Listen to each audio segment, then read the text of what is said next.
नमस्कार, स्वागत है आपका स्वदेश विशेष में। मैं हूं उत्कर्ष चतुर्वेदी। आज क्या है विशेष? विशेष है फिर से बढ़ता कोविड का खतरा। देश में कोरोना के मामले लगातार बढ़ते जा रहे हैं। ऐसे में आशंका जताई जा रही है कि आगे आने वाले 2 से 3 हफ्तों में कोरोना के मामलों में बढ़ोतरी हो सकती है। देश में कोविड की संक्रमण दर अभी 0.55 यानी कि 50% के आसपास ही है, लेकिन वहीं एक्टिव मरीजों की जो संख्या है वो 15,000 से ज़्यादा हो गई है। दिल्ली और हरियाणा के अलावा ये कोरोना इन्फेक्शन कर्नाटक, महाराष्ट्र, तमिलनाडु, उत्तर प्रदेश और पश्चिम बंगाल में भी तेज़ी से बढ़ रहा है, जिसको लेकर चौथी लहर की आहट नज़र आ रही है। इसको लेकर पीएम मोदी भी अब टेंशन में हैं और यही वजह है कि उन्होंने कोरोना को लेकर एक मीटिंग बुलाई और राज्यों को ज़रूरी दिशा निर्देश दिए ताकि इस बार कोरोना का फुल एंड फाइनल कर दिया जाए। कोरोना को लेकर ये हमारी 24वीं मीटिंग है। ये स्पष्ट है कि कोरोना की चुनौती अभी पूरी तरह से टली नहीं है। कुछ महीने पहले जो लहर आई, उस लहर ने हमने उसमें से बहुत कुछ सीखा भी। 15 साल के ऊपर उम्र के करीब 85% नागरिकों को दूसरी डोज भी लग चुकी है। कोरोना से बचाव के लिए वैक्सीन सबसे बड़ा कवच है। स्कूलों में विशेष अभियान भी चलाने की जरूरत होगी। टीचर्स और माता पिता इसे लेकर जागरूक रहें। हमें ये भी सुनिश्चित करना होगा अस्पतालों में भर्ती मरीजों में जो हमारे गंभीर इन्फ्लुएंजा के केसेस हैं, उनका 100% RT-PCR टेस्ट हो। हमें सार्वजनिक स्थानों पर कोविड एप्रोप्रिएट बिहेवियर को प्रमोट करना है। पब्लिक में पैनिक न फैले, ये भी सुनिश्चित करना। कोरोना के खिलाफ लड़ाई लड़ते भी रहेंगे और रास्ते भी निकालते रहेंगे।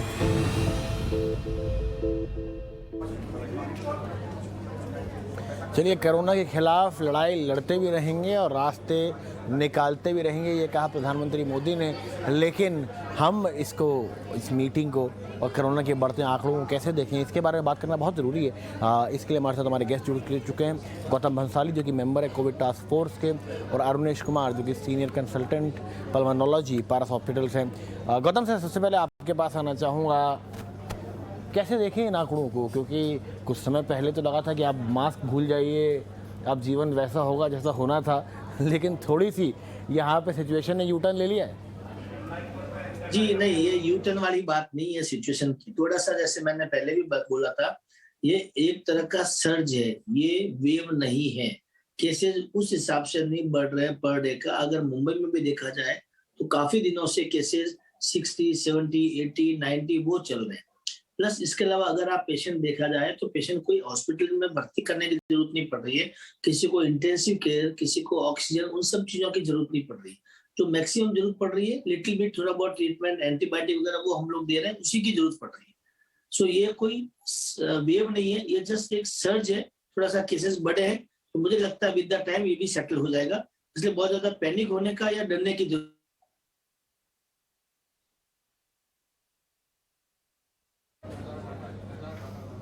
चलिए, आपके पास आते हैं अरुणेश सर। वेरिएंट्स की लगातार बात होती है और 1 साल पहले का ये वही समय है जब एक ऐसा वेरिएंट आया था जिसने हम सब की ज़िंदगियों को कई मायनों में बदल के रख दिया। तो डर सबको लगता है कि समय वही है पिछले साल का। ये जो वेरिएंट आ रहा है उसके बारे में हमें अभी कितनी जानकारी है और क्या ये वेरिएंट ओमिक्रॉन का ही वेरिएंट है और उससे कितने बचाव की ज़रूरत है? बिल्कुल, देखिए अभी जो आ रहे हैं हम लोग मान सकते हैं कि ये ओमिक्रॉन और उसके वेरिएंट के कारण ही है, क्योंकि जितने भी वेव्स अभी चल रही हैं, आप बात करें चाइना की, आप बात करें इटली की, आप बात करें वेस्ट की, हर जगह अभी ओमिक्रॉन ही है। प्रॉब्लम ये है कि ये ओमिक्रॉन कब चेंज हो जाएगा, क्योंकि ये वायरस हम लोग फ्लू की तरह इसको ट्रीट करने लगे हैं अब, और यही एक प्रॉब्लम है। जब बात हुई थी मास्क हटाने की कुछ दिनों पहले, तो हमारा एक इंटरव्यू भी हुआ था, हम लोग बात कर रहे थे इस पे। मुझे लगता है कि सबसे बड़ी गलती इसमें हो रही है कि हम इसको फ्लू की तरह बिहेव कर रहे हैं, इसके साथ इसको ट्रीट कर रहे हैं। ये वायरस फ्लू से थोड़ा डिफरेंट है फ्लू फैमिली का ही, लेकिन ये फ्लू वायरस इतने म्यूटेट नहीं करते हैं। जो आप अगर देखोगे हिस्ट्री की म्यूटेशंस, ये वायरस में म्यूटेशंस ज्यादा हो रहे हैं, और कभी कभी ये म्यूटेशन अच्छे के लिए भी होता है, जहां पे कम इन्फेक्टिविटी इसकी कम हो जाती है, इसके डिजीज की सिवियरिटी कम हो जाती है, जो कि अभी हम लोग देख रहे हैं ओमिक्रॉन में। अभी जैसे मैं डॉक्टर गौतम जैसा बता रहे थे, इधर भी हमारे हॉस्पिटल्स में भी कोई ऐसे पेशेंट्स एडमिटेड नहीं है। पेशेंट जितने हैं आउट पेशेंट बेसिस पे चल रहे हैं, घर पे इलाज करवा रहे हैं, वो सारे कोई सिक नहीं है। लेकिन समस्या इसमें ये है कि ये ओमिक्रॉन कब एक नया ग्रीक वर्ड बन जाएगा, इसकी कोई गारंटी नहीं है। और इसके लिए इंपॉर्टेंट है कि हम लोग जो नए केसेस हैं उसको कम करें, क्योंकि एक ये थ्योरी चल रही है कि हम लोग जितने लोगों को मास्क हटा लो, जितनी इन्फेक्शन होंगी जल्दी सबका ठीक हो जाएगा। ऐसी बात अनफॉर्चुनेटली कोविड के लिए ये सही नहीं है, क्योंकि हम लोग कॉमनली देख रहे हैं, मैं जब कंसल्टेशन करता हूं, मेरे पास कुछ मरीज ऐसे हैं जिन्होंने पिछले 3 वेव्स में मुझे दिखाया है। कोविड फर्स्ट वेव में इनको कोरोना हुआ था, सेकेंड वेव में भी कोरोना हुआ था, थर्ड वेव में कोरोना हो गया, और अभी फिलहाल एक बार फिर से उनको कोविड पॉजिटिव आया।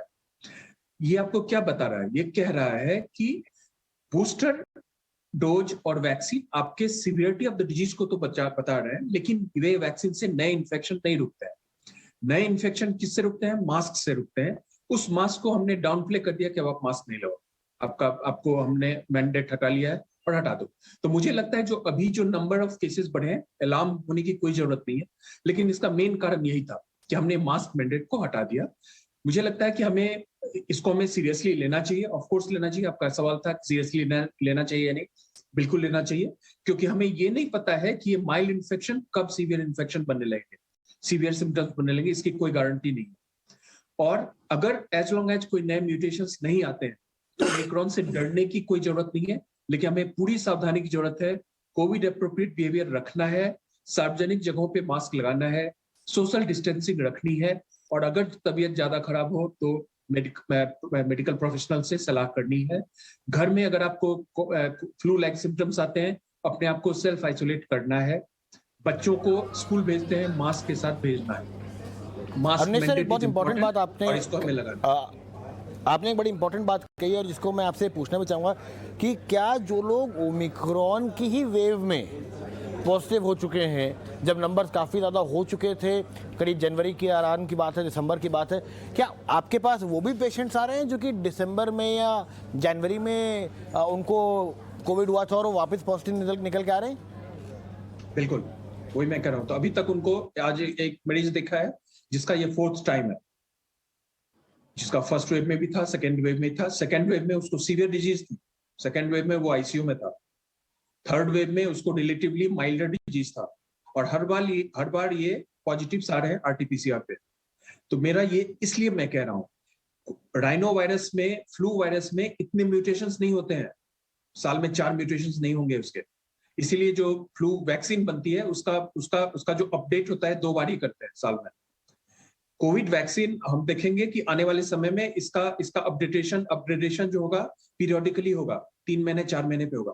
और इसलिए कह रहा हूं मैं कि नए इन्फेक्शंस को रोकना जरूरी है, इसको हम फ्लू की तरह ना ट्रीट करें, ये इंपॉर्टेंट है। फ्लू वायरस में इतने म्यूटेशंस नहीं इसमें हो रहे हैं। जी गौतम सर, मैं आपके पास आना चाहूँगा। यहाँ पर जो बात अरनेश सर कह रहे हैं हमें कि तीसरी बार चौथी बार भी इन्फेक्शन हो रहे हैं, एक जो डर सबके मन में है, एक तो कोविड का डर, दूसरा डर है रिस्ट्रिक्शंस का। कहीं हम वापस से रिस्ट्रिक्शंस के दौर में तो नहीं पहुंचेंगे? ओमिक्रॉन के दौरान भी रिस्ट्रिक्शंस आए थे, चीज़ें थोड़ी बंद हुई थी, 11 बजे तक आपके शॉपिंग मॉल बंद होने लग गए थे, रेस्टोरेंट बंद होने लग गए थे। तो क्या हम 4th वेव, या आपने जैसा कहा कि ये सर्ज है, वेव नहीं है, तो रिस्ट्रिक्शंस नहीं देखेंगे? जी, मुझे नहीं लगता है कि अभी कोई रेस्ट्रिक्शन की जरूरत है या रेस्ट्रिक्शंस आएंगे। जिस तरह से केसेस चल रहे हैं हमारे यहाँ पर, जिस तरह से डाउनफॉल, ओमिक्रॉन के टाइम में भी हमने बहुत सारे रेस्ट्रिक्शंस हटा दिए थे। तो सेकंड वेव में था, और थर्ड वेव जब ओमिक्रॉन आया था तब हमने रेस्ट्रिक्शन बहुत सारे हटा दिए थे। अभी डिजीज की सीवियरिटी को देखते हुए सीवियरिटी बिल्कुल भी नहीं है, तो मुझे नहीं लगता कि अभी इस टाइम में आके कोई रेस्ट्रिक्शन लगाने की जरूरत है। हाँ यस, लोगों को इस चीज के लिए प्रेरित करना है, मोटिवेट हमको करना है कि उनको जाके अपना बूस्टर डोज लेना है। ओमिक्रॉन थर्ड वेव में हमारा बचने का सबसे बड़ा कारण था कि हमारा हिंदुस्तान लगभग पूरा वैक्सीनेट हो चुका था, इसलिए थर्ड वेव ने यहाँ पे कोई नुकसान नहीं पहुंचाया। इसलिए बूस्टर डोज लेना बहुत जरूरी है। और दूसरा, जिन लोगों को सर्दी जुकाम बुखार जो ये मौसम में बहुत ही कॉमन है, अगर होता है तो आपको मास्क लगाना है। ये दो ही सबसे बड़े हथियार है, मास्किंग और वैक्सीनेशन। बूस्टर डोज जब जिसका टाइम आता है, अभी तो गवर्नमेंट ने 5 साल से ऊपर वालों का भी चालू कर दिया है, तो सबके लिए वैक्सीन है, एक तरह से सब लोगों के लिए वैक्सीन है। हमें जल्दी से जल्दी जो वैक्सीन का जो कोविड कवच है उनको लेना है। और जिसको भी हल्का सा सर्दी जुकाम बुखार आता है वो मास्क लगाए। मास्क सबसे बड़ा हथियार है वायरस को फैलने से बचाने के लिए। रेस्ट्रिक्शन की जहां तक बात है, मुझे नहीं लगता कभी कोई रेस्ट्रिक्शन आएंगे या रेस्ट्रिक्शन लाने की जरूरत भी नहीं है। अरुणेश सर, आपसे एक सवाल लेना चाहूँगा। बच्चों की वैक्सीन अब शुरू हो गई है, 5 साल से ऊपर की बच्चे अब स्कूल भी जा रहे हैं। कितना ज़रूरी है ये पेरेंट्स के लिए कि जब वो बच्चों को स्कूल भेजें तो वैक्सीन लगवा कर भेजें?